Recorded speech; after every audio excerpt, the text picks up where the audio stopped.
everybody.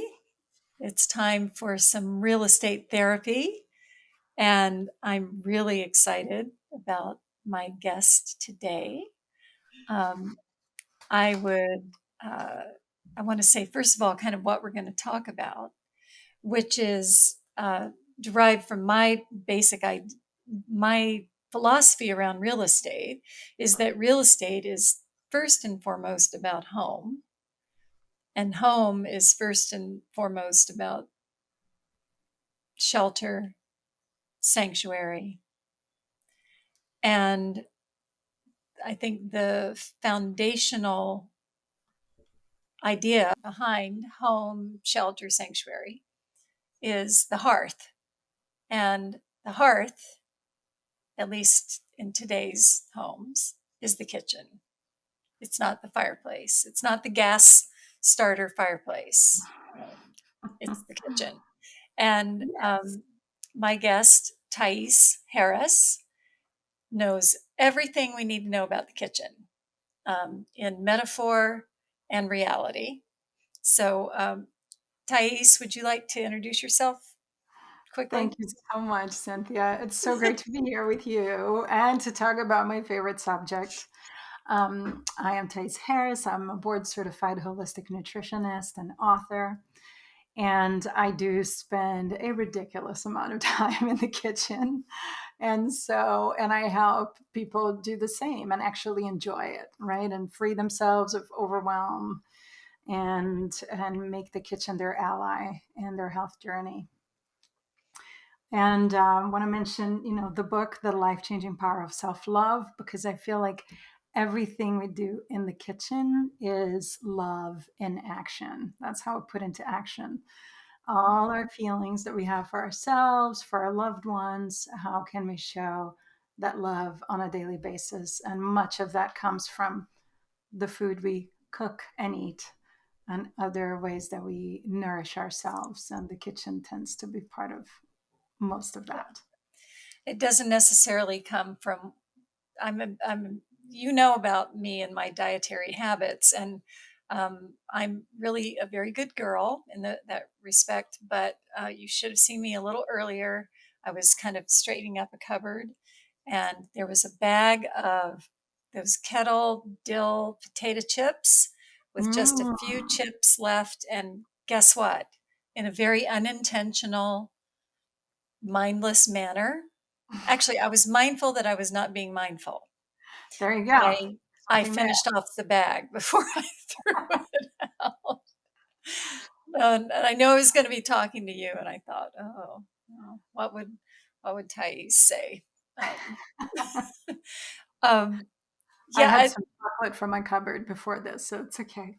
Okay, It's all okay. right, good. I'm glad I got a pass. I was looking at a quote by Joyce Maynard earlier. She said, "A good home must be made, not bought." In the end, it's not track lighting or a sunroom that brings light into the kitchen. And that's kind of the thing about real estate and home is, you can have, recessed lights, you can have the latest range, you can have all the stuff, and and your life at home can be miserable. Um, Mm-hmm. and I think sometimes people I work with lose track of that. They're thinking too much about the quartz waterfall Mm-hmm. um, countertop, which, by the way, quartz waterfall is a trend that's kind of going out now. Aha. They're thinking about the trend. They're not thinking about life in the kitchen. But um, you you've said it that eating, being in the kitchen, eating gives us a chance to practice mindfulness at least 3 times a day. I love that. Mm. 3 times a day. Um, Tell us more Yeah, about that. definitely. There's an author by the name of Halle Sophia Schatz, and she wrote a book called If the Buddha Came to Dinner. It's a lovely book and something that really inspired me early on when I went back to school and became a nutritionist. And she talked a lot about this opportunity for mindfulness and for self awareness, and that eating gives us that opportunity, right? If we stop and take a breath before ingesting anything, like that can be a moment of mindfulness. I teach a lot about mindful eating and what that means, which can vary from person to person, but ultimately is about where your attention is. How are you changing your state of being? That hopefully going from our daily kind of fight or flight mode when we are engaged with a lot of activity and we're kind of in a stressful situations, maybe, but even if not stressful, just being in the doing, we can be in that fight or flight activation. And so, how can we use meals to then stop and allow ourselves to go to rest and digest? And sometimes just a deep breath into the belly can do that. A moment of gratitude for the food we're about to eat, or gratitude for other things, as we often will do at my dinner table, me and my family, when we're about to eat. Bringing something we're grateful for to mind can help us immediately access that state of rest and digest, our Mhm. parasympathetic state. And so, when we think about meals that way, especially if we're cooking them at home, not only can we have that moment of mindfulness with the food itself, but we can have a moment of mindfulness or even a meditative practice as we're chopping, as we're cooking, whether we're, using a cooktop or baking things. There's something about being able to add and sort of infuse our food with love and with kind of gentle, kind thoughts that Mhm. will actually have a beneficial consequence to our health and well being, and therefore to the energy of our home. Right. And I'm totally down with that. I love that idea. And I think I'm right in saying that just having the intention, just Mhm. having awareness, the thought, the moment, the breath, that makes a huge difference. Even when one lives with somebody who was raised in a big family where it was almost like living in an orphanage, and the main goal at mealtime was to get in line first, grab some food, sit down at the table, put your elbows out to prevent anybody else from getting near your food and shoveling it in as fast as possible. I'm I'm exaggerating a little bit, but there's the ideal and then there's the reality sometimes. Yes. And it takes training. I feel like I've definitely had moments, especially if I'm multitasking, which is something, I really encourage people to like make mealtime a time for self connection, to really eat so the body knows like this is what's happening right now. Let's release all the juices, let's digest. There's so much communication that's happening from the brain, which is actually where we start digestion. It's not in the gut, it's in the brain, right? But there's all this information that's happening in the body, and that when we're not paying attention, that information doesn't get transmitted quite as well. So sometimes we're not making enough enzymes, and therefore we end up not fully digesting our food, right? And we can end up with bloating and gas and a, a range of things that when we don't digest well, we're going to feel. We're going to know like, oh, I'm not digesting my food well. So multitasking is one of those things. And yet, even though I know this and I practice this, there are moments when I have to do a working lunch or something like that, where I'm maybe at my computer. And it always proves the point where I look at my bowl and it's like, who just ate my food? Right. Because Yeah. all of a sudden I have no recollection or feeling of like, I guess I gotta get a second serving, or just this feeling of like, oh, where was I? Um, when we're not present with our meal. So of course there's the intention, and then there's the times when that doesn't happen. Right. But here we, It's we talk a lot about the 80-20 too, where I'm like, I know at least 80% of the time I'm actually present with my food, and that feels really good. I'm not perfect, but the intention is there. I love it when you said 80/20. 80/20, I immediately thought about the loan down payment ratio that goes into buying a house. It's, 80/20.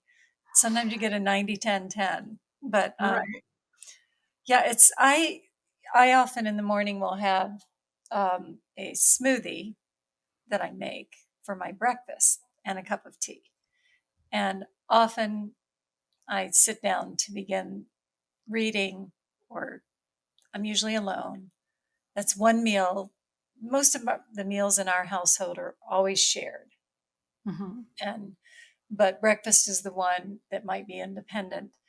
And I know I probably bring 20/80 to my breakfast experience, in that after I make my smoothie and when I'm pouring my tea and having the first sip of tea, I'm very conscious of what I'm doing. I'm very mindful, and I think how delicious this is and how much I love this warm tea. Then I sit down, begin reading or checking my email, and like you just explained, I'm slurping the straw. It's, making that noise when you get to the bottom of the thing. And I don't even know that I drank it. Right. I Yeah. don't even know. Now, um, traditionally, the kitchen, as the heart of the home, is a place where all kinds of stuff's going on, right? I mean, there's so much, like in those BBC or PBS Masterpiece Theater productions, there's Mm. always a lot of, no matter what the kitchen, there's all kinds of stuff going on. Yes. So, and you had talked about, how it's a place for warmth and connection. Um, it's also, and you said that it's also a place for difficult conversations. That really caught my eye. Aha. Have you had Same any? old me? Yes. Oh Have my you had any difficult gosh. conversations at the kitchen Oh, table? lifelong, lifelong.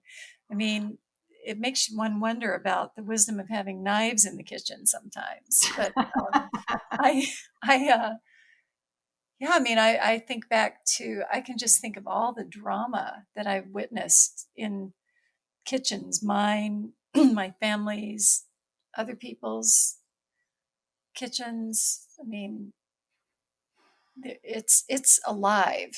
It's Mm. alive with humanity and human frailty.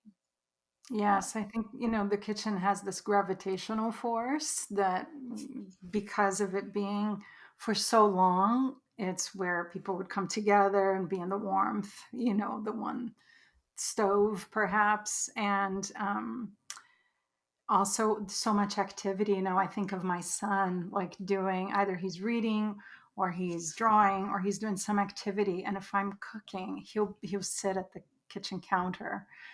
Whereas if I'm not there, he might be on the couch or somewhere else. But there's something about the activity that goes on in the kitchen that, even if you don't want to actively be part of it, you can just kind of be nearby. And I think we all have this kind of very ancient desire to be in the kitchen. And so I do think, like, as a place for warmth and connection, like you said, and a place where a lot of habits get ingrained or broken. um, and celebrations, parties. I think in my house, I see that they often end up in the kitchen, even though there's all these areas people could gather, but we end up all being like in our kitchen. And I don't have a huge kitchen here. But I've, a previous house of ours, we chose it because of the kitchen. And I wonder how often you see that like the kitchen determines Most people are your thinking day. about the kitchen. Most people are thinking about it. I had one client years ago, a single woman who was buying her first condo, and we'd been looking for a while, and we saw a place that did not have a kitchen. They had taken, it was just the shell of a kitchen. Mm. And this place offered everything she was looking for except that. And she didn't notice that the kitchen was missing. she said, "This is the place I want to make an offer on." And I had to explain to her that you usually can't get a loan on a place that doesn't have a kitchen. It's considered absolutely an imperative feature that you must have, right? Oh, wow. If you want to get financing. But I want to go back to when you were talking about how your son comes in, and that was my experience. In fact, when I remodeled a kitchen for my family when my children were little, made a Mm-hmm. point of having a counter height wood table with stools around it, and that's where most of our meals happened. But that's also where homework happened, where um, uh, kids helping in the kitchen would happen. Mm-hmm. And but I think that must go back to, I mean, I can think about when I was little, many, many, many years ago. We went to the kitchen because it was the warmest place in the house. Like we'd Right. literally be shivering with cold. Um, I grew up down in Appalachia, and we weren't living in poverty, but the warmest room in the house was the kitchen, Right. literally. Yes. And it's where also the wonderful smells come. I grew up in Brazil. Mhm. And yes, in the winter it's cold in southern Brazil. Not as cold as where I live now in the Northeast, but it can get cold. Right. And the kitchen was always the warmest place because we didn't have central heat. It's Brazil after all. So it's like people are still getting used to the idea that actually, yeah, it does get cold and maybe we should consider central heat. But it wasn't a thing growing up. And but even in the summer, I remember my grandmother used to make guava jam because we had these guava trees outside her house. And there's no other place anybody would want to be than in the kitchen where the smell of the guava jam was just like, Mhm. entering every pore. So it's always, there's something about the kitchen that's very enticing. And isn't that the thing that people will either bake apple pie or cookies or something when they're having an open house, right? Doesn't that attract a certain? Yeah, that's yeah, supposedly that helps. And it does help. I mean, I think the bigger thing that helps is not cooking salmon the night before an open house. Yes. Just, watching that, or that smell of oil that's seeped in everything, or Right. I Ideally, it's a mean, smell that connects you to a really wonderful memory. So you walk in and you feel at home, right? yeah, but smells are tricky because they are so instant, so immediate, and they're so personal. I mean, Mm, it's true that you can correct me. The olfactory sense is the one that taps most deeply into our psyche and most that's quickly. correct. Yeah, Yeah, it will take us immediately somewhere else. yeah. Yeah, old memories. And like, I mean, I grew up. You were talking about the guava jam. Like the smells that I remember in my grandmother's kitchen and my mother's kitchen were. I want to name them because it's giving me pleasure and making me hungry just thinking about it. I Yes. love the smell of beans that have been soaked and that are cooking on Mm-hmm. a pot. I love that smell. I love the smell of yeasted rolls or cornbread baking in the Mm-hmm. oven. Of course, onions. And there was a very particular smell.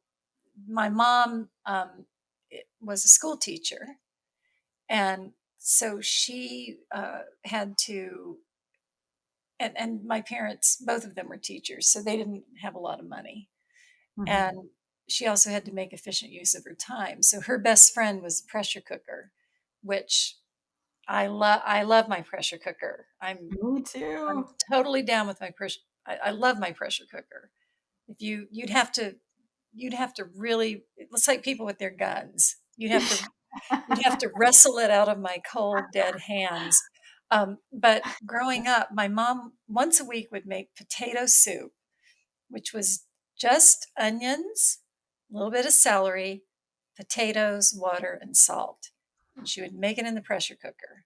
So there would be the smell of onions, very lightly sauteed. But then when the steam would start releasing, Mm-hmm. it would be this potatoy, oniony, watery smell. It's hard to, I mean, I can't describe how wonderful the smell of that steam was. And it had this magical sort of uh, quality, like it was in the air. Anyway, I'm Yes. I'm waxing nostalgic. Um, But it's great because, I think food memories elicit so much. And I think food and the kitchens where we grew up, they're so part of our identity too. And there's a movie, Lion, I think it was called, about the kid. And I think he was in Australia, but I was born in India, right? And then one day he eats a food that he used to eat as a kid. And that's the moment where he all of a sudden accesses all of these memories, right? That up until that point had been somewhat kind of deactivated. And I think it's so important. The reason the kitchen is so important is because it's the center for all of those things and all of those memories and all of the smells and the flavors and like the conversations. I remember I waking up and hearing my parents speak in the kitchen because my bedroom was next to the kitchen in my house in Brazil. Um, and at gosh, I think I was 15. I had gone to a party and had some alcoholic beverages that I was not supposed to have uh, and got very loopy. And so I remember just waking up and my parents were having a pretty serious conversation about how they were going to talk about this issue and what they needed to do and how we're going to resolve this big problem, and I remember like not wanting to get out of bed and finally getting into the kitchen and my dad just started laughing and it was just like, oh, and, and everything was okay. And I, didn't do that again. Um, but it's just interesting. I have so many memories of like doing homework in the kitchen as well, and just or when we're all working together, especially now with Thanksgiving traditions.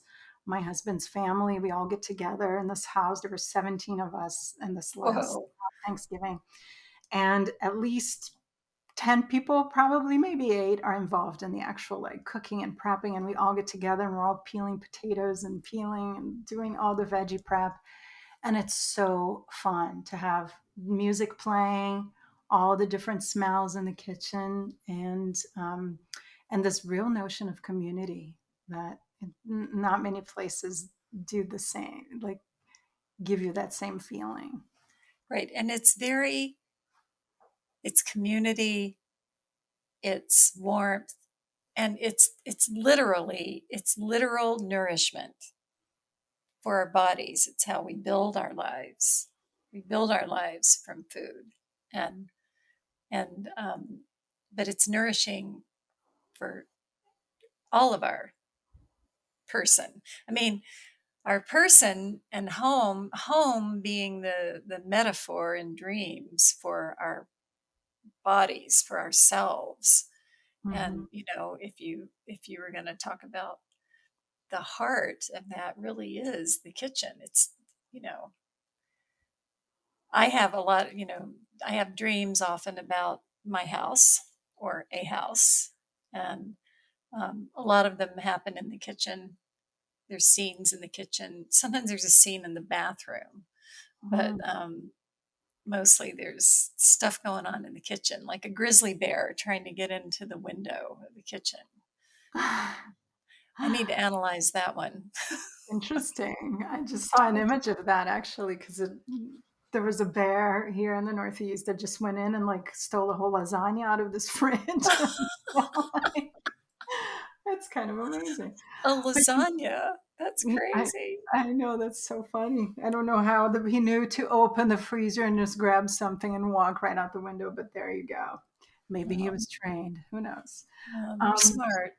But another thing too that I think it's important to mention, there's all of this and the fact that like not only difficult conversations, but good conversations. And I think a lot over the years, a lot of agreements have been made, whether they're political things, like big and small, sometimes business deals, right? They're done around the kitchen table.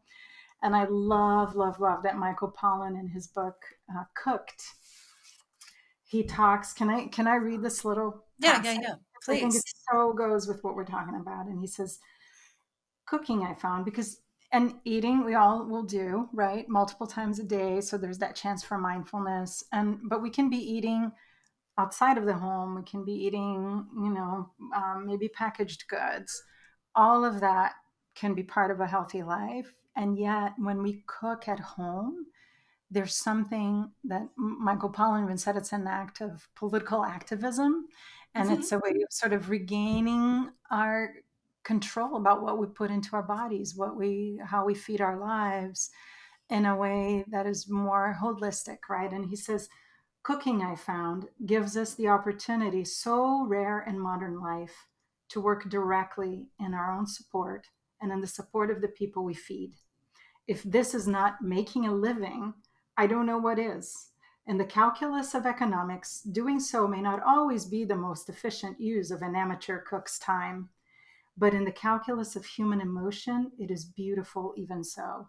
For is there any practice less selfish, any labor less alienated, any time less wasted than preparing something delicious and nourishing for people you love? Yeah, And there's the kitchen. yeah, it's true. It's very different than,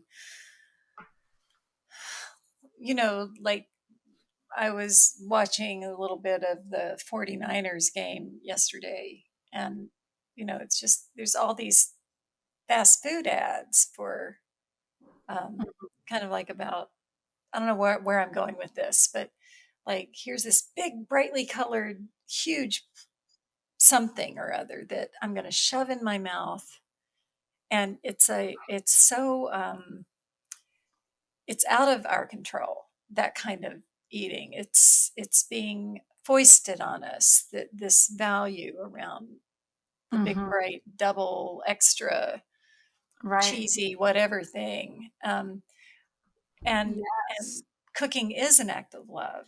I think it's a love language. I think it should be one of the, are there 4 love Yes. languages? I think cooking should be the 5th Yeah. one. Yes. It's very true because, another uh, Jeff Crump who said, if we don't know how to cook, then we lose the power of choice. And you can't buy local seasonal produce if you don't know what it is for or what to do with it.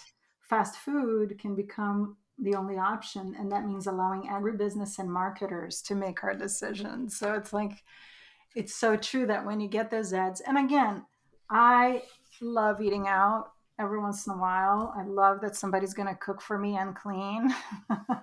So Yeah, this is not a way of saying like that that's not okay, but there's a great graph that shows actually a lot of our food related illnesses going up and the time spent cooking at home going down. And there's direct, like the opposite relationship of like the more we eat out, actually the more conditions are coming up that are related to our diet. And so it is really important to remember that a lot of what we're seeing in commercials, we're being marketed to.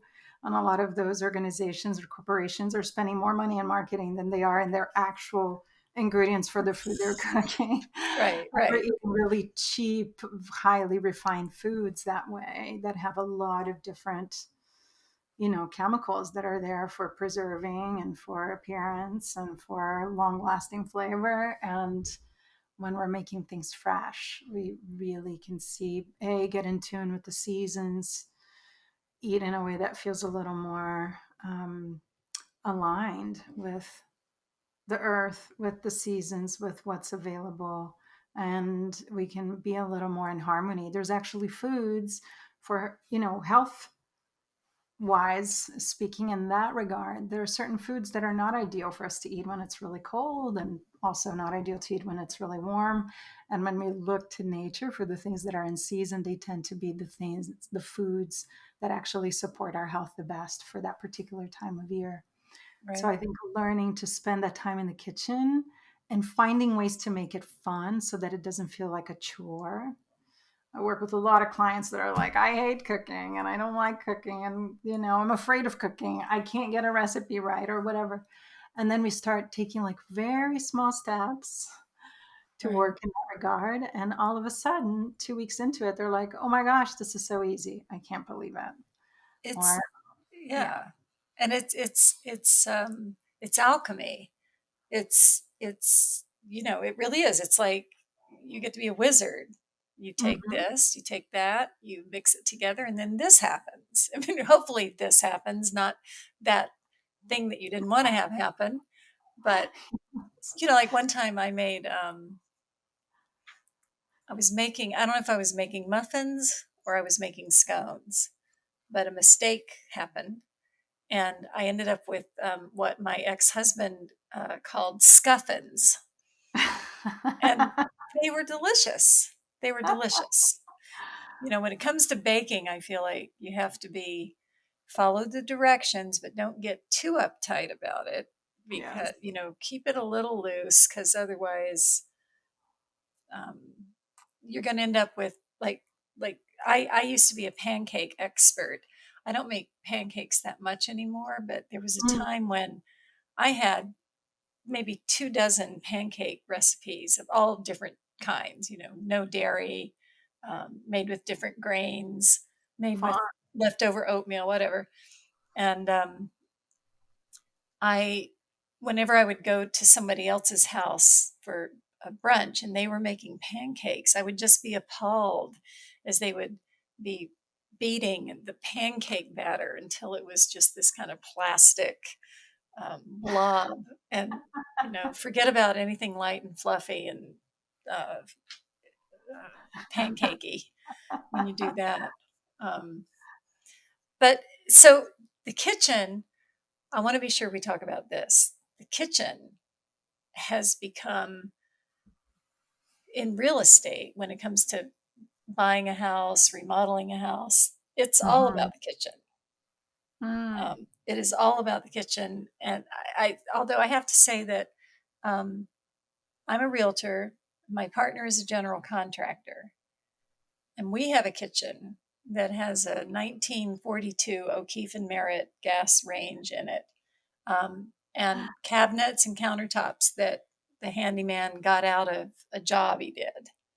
So we don't have a disposal, we don't have a dishwasher. We barely have room for one cutting board on our little countertop. But we've Mm. made some wonderful meals there. So I'm here to attest that you can do it without the latest and the greatest, and you can do it without a dishwasher. But Yeah. um, that's not the norm. Almost everybody I work with wants a fabulous kitchen.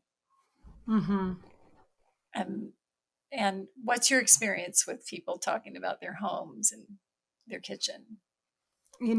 Oh, before I actually answer that question, I'm just gonna say that if you ever want to open a bakery, I think Scuffins is like the most brilliant name, by the way. That's fantastic. So if somebody's listening, make Hey, note. that's my Uh, idea. Scuff. Actually, my ex-husband gets credit. so great. Scuffins.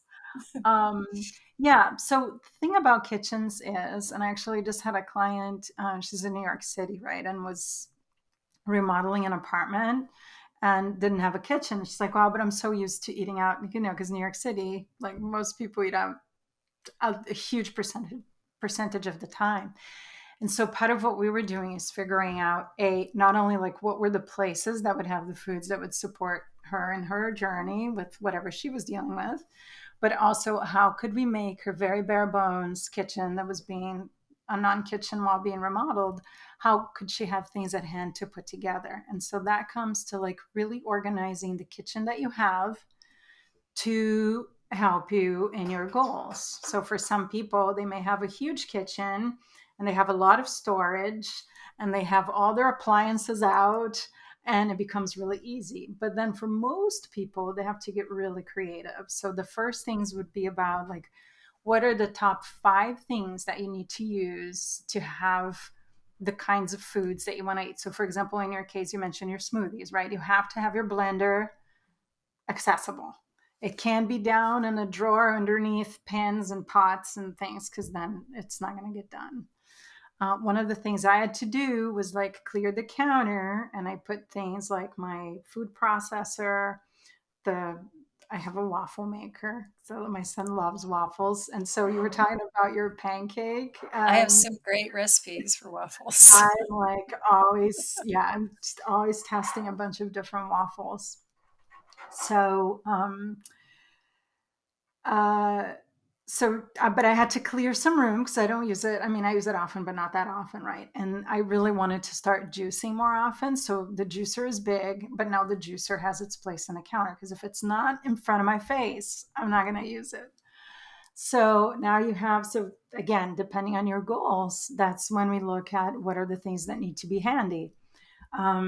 Having our frying pan handy for eggs in the morning is another thing. It's like that has to be easily accessible. And I have a drawer with my pots and pans, but I can't put the frying pan in the bottom because that's not going to be helpful, right? So it's always at the top and certain things like that. So looking at equipment, what makes it easy for you to cook, what are the tools that each of us needs in order to make the foods that we want to have most often. Then number two is decluttering. So what are the things we don't need that we're not using that can go into a drawer somewhere or, can be stowed away so that we can feel that flow in the kitchen? Because I think when something is cluttered, we don't want to interact with it. It can be a little overwhelming, especially like when we're busy and there's other areas of cluttering in our life. It's like the last thing we want to do is be in an environment that's cluttered. So decluttering the kitchen, no matter how big or small, becomes really important too. And I have a little book note to make about that, which is I this is my opinion. We don't need all the latest and greatest gadgets. We might not need an olive pitter. We might not need more than one whisk. Hmm. Because of my in my small kitchen, I had to learn that. Like I didn't need 5 spatulas or 2 graters, just one Yeah. grater, one spatula. That helped with the decluttering. Hmm. Okay, so back to the And then the things. stocking. So between the knowing what should go like fridge, freezer, pantry, and having things that are very handy. So like we have a small, very small pantry cupboard area. And it used to be that things would get lost way in the back. It was hard to reach. So two things that we did to address were to put a light inside the cabinet, one of those push lights that is battery operated, very easy to do. And the second thing was to buy these pull out drawers that we installed so that I can actually pull out these drawers right from the cabinet and see everything that's in there. And that's amazing. And it's so like when all of that is organized, it's just so joyful to like go in there and look for stuff and find exactly what you need. If the kitchen experience is frustrating and you can't find what you need and and then all of a sudden you're looking at waste because that bag of crackers that now it's super stale got stuck in the back, now you're throwing it away, there's this sense of like, oh, I'm just wasting money. And Mhm. waste is actually a huge problem, right? Especially in the US, it's estimated that we waste about 30% of our groceries every year. And so I believe that. I when we believe think that. about how much money we spend with groceries, and I love helping people like really opt for like really good quality ingredients. Where do we need to get organic and pasture raised if they're eating animal products? That is so important, and part of being able to budget for that is like, how do we reduce waste? And I'm a huge believer in meal planning because you can really reduce waste that way. But also, so then this idea of organizing and stocking fridge, freezer, and pantry, and shopping maybe a couple of times a week, right? To keep things fresh, get through what you have so things are not sitting in the back of the fridge, getting moldy and yucky. Because that's another thing that's going to turn us off completely from cooking. If we open the fridge and it smells bad and things are going bad, we're going to like, no, let's go out to eat. Um, and then having fresh and beautiful things. I think prettying up our kitchen, again, no matter how big or small, it could be a single flower in a little bud vase. It can be a small basket with maybe some apples and oranges and avocados, just thinking of what I have upstairs right now. And then I have a little basket that has my like butternut squash and a couple of onions and my garlic. And it's not a lot, but it's enough that it's like it looks nice and it's inviting, and I can see my vegetables. Like, remember, oh, I gotta make that onion soup. Or when my son comes home from school, like, here's some fruit, and I do some fruit with nut butter for him for snacks. So keeping things that are pleasing to the eye visible, but that also remind you of having healthy snacks. And that makes me so happy. And I don't think I learned that. I didn't learn that from my mother. I learned it from a friend of mine who in my 20s, we would travel and we'd get groceries, and she would find bowls in the wherever we were staying, and she would set them out, and then she would take say a bag of apples. She would take them Mm-hmm. out of the bag and put them in the bowl and display them. And I got it. I instantly got how pleasurable that was. And Mm-hmm. that's something that you can do. You don't have to have the latest and greatest kitchen. It Right. can be, dating from 1963, and you don't have to change anything. It's just the way you organize it, the way you manage your resources, and Mm-hmm. the pleasure and the care that you take in using that space, Right. is the thing that makes all the difference. Um, And as we think back about how the kitchen evolved, even over the last 100 years, and I love that you talked about the O'Keefe and Marriott because we used to have one in San Francisco too. And I loved that stove. And it's so beautiful. It's definitely an aesthetic we don't see anymore. And of course, maybe it doesn't fit in some kitchens, but oh my gosh, in San Francisco and a Victorian house, it made so much sense.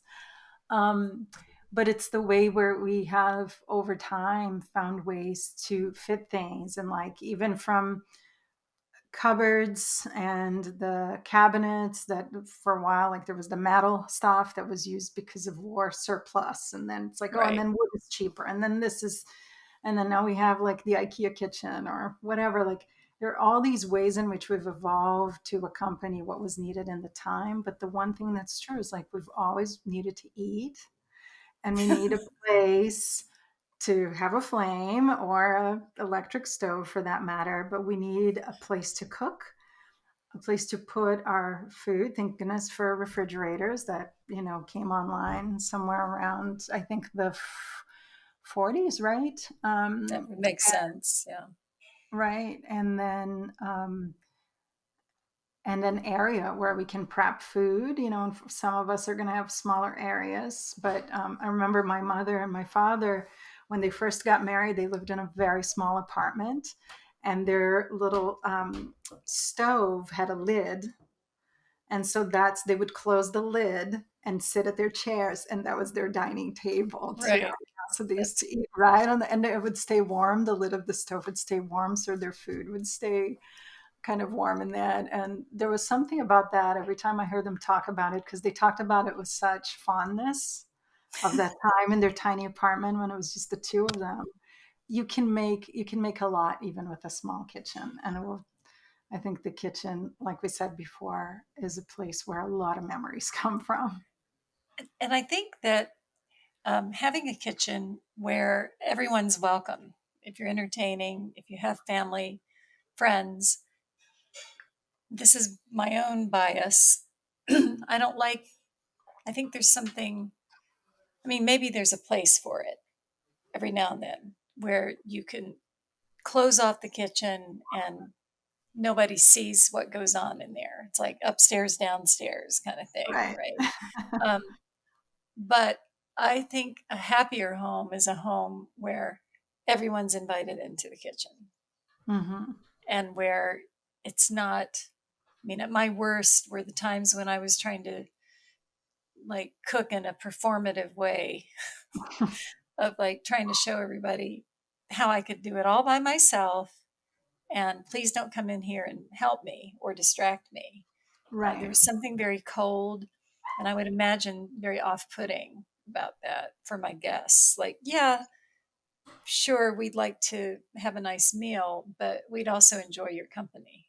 Hmm. Why are you closing yourself off in the kitchen? I don't Yeah, which know. is wonderful. Why open floor plans, I think, and in the 60s, they started doing the thing where the kitchen was more part of living space, whether it was just a cutout or some form of being able to interact more. And I love that. I love in our house, we have that where it's kind of like the kitchen is part of the living area, and we can entertain. And often, I keep dreaming that one of these days I'm going to throw a party and everything was going to be perfectly ready, completely 100%, but that's not happened yet. I'm usually doing something last minute still in the kitchen as people are arriving.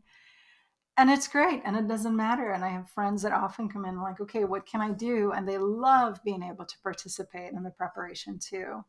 Right. um, and sometimes the cleanup. And it's such a wonderful thing. It's like that's when I think you really connect more, right? When you can invite and allow people to be part of the whole process, not Yeah. just the stuffy part of sitting down for dinner. And Yeah. It's um, not a restaurant. right.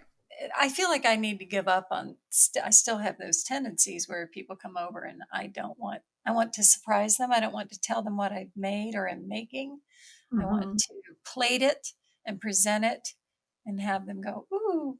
But in fact, I think it would be more generous to share to share it, to let people be part of it.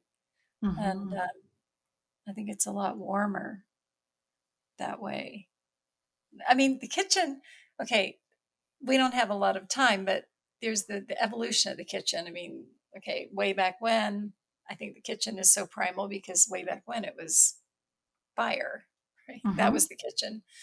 Yes. Um, and but then I was watching a show on, I don't know, I think it was John Adams, that series on John Adams, Yes, it's and great. how they would have these big hearths that were so huge that you could kind of walk into it, Yes. right? Like you could be inside the fireplace. The fire was Hmm. just part of it.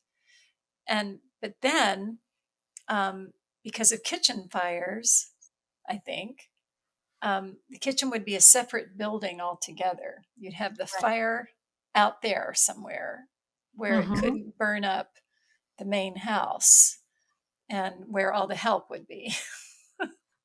um, and of course now, and then there was, and that would be like formal dining. Formal Hmm. dining room is less and less of a thing as I'm selling real estate. It is definitely about the open plan, and I think that is the opportunity for a lot more community, inclusivity, nourishment, Yes. difficult conversations.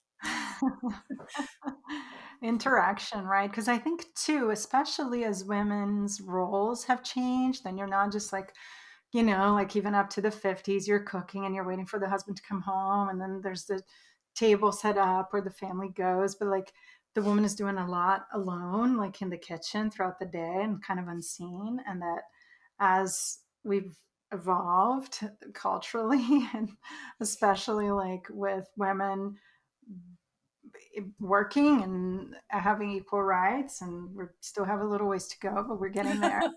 Um, but that there's this way where it's interactive and more people can participate, and you're not like sort of slaving away at the stove way over there, right? Everybody can be contributing and collaborating when the kitchen is more accessible to everybody and not like Right. in a little room over there. Um, and it is very interesting to see those changes, like, and then especially with the fireplaces and then having the fires like built against a wall and bringing in like the evolution of the actual space and what it looks like. um, it's very interesting to just think about and where we are today, again bringing in this interactivity, inclusivity. Everybody can chime in and everybody can contribute and help clean up, which is a great one. But for that, we need to make it more a part of things. Yeah. Yeah. I had my grandmother's, who I'm getting up there, and I'm old enough, definitely old enough to be a grandmother, but I'm not. But when I was growing up, they always had these beautiful aprons that they wore. That was part of the thing. Um, and I still have an apron. In fact, I have several. And Hmm. in fact, my mother made me a couple of really fabulous aprons that kind of slip on over my head, and it connects me to my grandmother's. It makes me feel so good. But I think I might just expand my apron collection slightly so that when I have company, they can pick out the apron that they want to put on while they clean up. I love that. I teach these classes here in my community, and I bring aprons because I usually have volunteers that teach with me, or sometimes I have the little aprons when I'm doing the kids cooking classes. Mhm. But for the adults, it's so fun. And over time, I've also, friends will send me. I have one that says Queen Bee and has all these bees in it. It's just so fun. I feel like putting on this thing. There's something about the ritual of cooking that, again, if we don't see it as like a chore, as a have to, but like, oh, I get to cook, I get to dedicate an hour of my evening today to cook for my Right, family. And you put on the apron and you put on some music. And sometimes, whether it's making yourself a cup of tea, sometimes I like having a little kombucha. It just feels like a little celebratory drink as I'm preparing the food. It can be so fun and transportive. And I feel like also going back to that theme of like how you organize your kitchen, also how you organize your week, so that if you are meal planning and you have your couple days of the week picked out for grocery shopping, that you can build in a little time to just prep things. So for example, if something needs to be washed, or if you know you're going to need to like chop carrots and onions, that you can do that and put it in a glass container, put it in the fridge. Because then during the busy weeknights, you can just put things like right. if you're making a stir fry, if things are already prepped, it can be really easy. So, what are the days of the week when you have a little more time, so that then when you are ready for the ritual of cooking, you can see it as this fun thing that's not a chore? Because now all of a sudden it's not going to take you an hour and a half to cook a meal. It's going to take you 25 minutes, and you're going to have dinner at the table for you and your family on a busy weeknight. Right. Um, yeah. And or for the weekend, you can, put on your, I had an apron. One of my relatives, it was like a cocktail. It was a fancy apron. It was like black with gold bric-a-brac on it. It was Wow. like Saturday night apron that you'd have a martini with your black apron on. Um, that made me think about the kombucha or the some other special drink. I know this is a whole other topic, but a lot of people like to have a glass of wine while they're cooking dinner.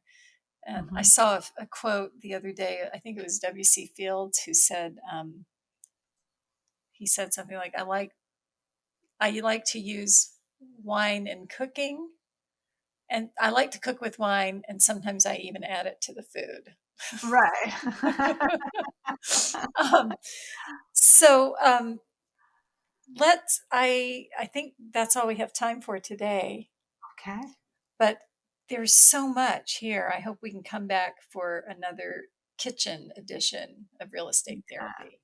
Um, Kitchen and food. Let's but I do it. want to go out with a real estate story, and that's what we usually do here. Okay. And I wonder, do you have a real estate story in mind that you can share I with us? do. It's interesting. When my husband and I, we lived in San Francisco, and we had decided to look north because we wanted to get away from the city a little bit. And so at the time, we were looking in Santa Rosa, Sebastopol, all those areas. And finally, this one day, one of the houses we visited, we went inside and I loved it. The kitchen was amazing. It was a very unassuming house, from the outside. It was very simple. And we walked in and there was a palatial kitchen, especially compared to our San Francisco apartment, with this much smaller kitchen. I walked into this and I was like, oh my God, it had super high ceilings, this incredible granite counter, a big island right in the middle of the kitchen. I had the most counter space I've ever had in my life. And I'm giving you this story. Yes, we did buy that house. But the thing about it was that the kitchen made such an impression, right? And I was inside and I realized, oh, I'm thirsty. I'm going to go outside and get my bottle in the car. So I go out to our agent's car that was driving us, grab my water bottle, and I see this woman walking her little baby in a stroller. And I say, oh, hi, how I just made conversation because I'm like, here, I'm looking at this house. I'm very interested. And here looks like somebody who lives in the neighborhood. And she says, hello. And she was very friendly. And I said, oh, you live in this neighborhood? She says, yes. And I said, do you like it? And she said, I love it. And I said, oh, because we're looking at this house. And she's like, oh, great. It's my house. So I say, oh my, and it was like literally 90 degrees outside. And I could see like she was a little sweaty, and she had the baby. And I was like, oh, please come inside. And she said, oh no, I just wanted to make sure you all had time to, look at the house and I don't want to interfere. And I said, oh no, please come inside. Like I can't, you're just walking around the block, 90-degree weather, please come inside. And I don't know how you feel about this because I don't know if our realtor was like, uh-oh, or great, but it was the best thing. And we connected.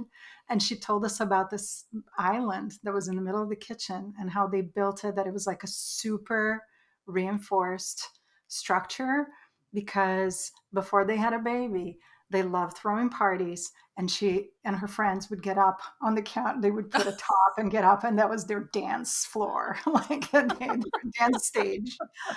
And so this kitchen had the most incredible island ever, with the strongest counter, which later came in handy because we had to fix something in the ceiling, and that was like the structure we used to get up there. But anyway, so that's my funny real estate story, and we are friends to this day.